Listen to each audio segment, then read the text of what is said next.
ওর তাড়াতাড়ি আয়, তাড়াতাড়ি আয়। হ্যাঁ কেন, কি শোন, বলবে? এদিকটায় আয়। এটা খুব ইম্পর্টেন্ট কথা আছে। খালি তোদের ইম্পর্টেন্ট কথা। বল। তোমাদেরকে শুরু করেছো? শোনো, তোমাদেরকে আমার ছেলের একটা গল্প বলি। তোমরা তো জানো এটা জার্মান শেপার্ড, পুলিশের কাছে থাকে, গার্ড ডগ, পুলিশ ইউজ করে ক্রিমিনাল ধরতে। তোমরা জানো নিশ্চয়ই যে এর ব্রিডটা কি কি কাজে লাগে। তো যাই হোক, তো আমরাও একে জানতাম এই জার্মান শেপার্ডই। তো আমাদের বাড়িতে আমার শাশুড়ির শরীরটা ভালো না, তো তার জন্য একটা কেয়ারটেকার রাখা হয়েছিল যে 24 ঘন্টা বাড়িতে থাকে, ঠিক আছে? তো সেই কেয়ারটেকারের একটা বাইরে সম্পর্ক ছিল, বুঝতে পেরেছো? না তুই কোথায় যাচ্ছিস?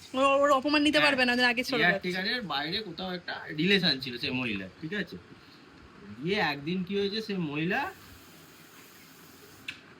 বলছিস কেন বলছে?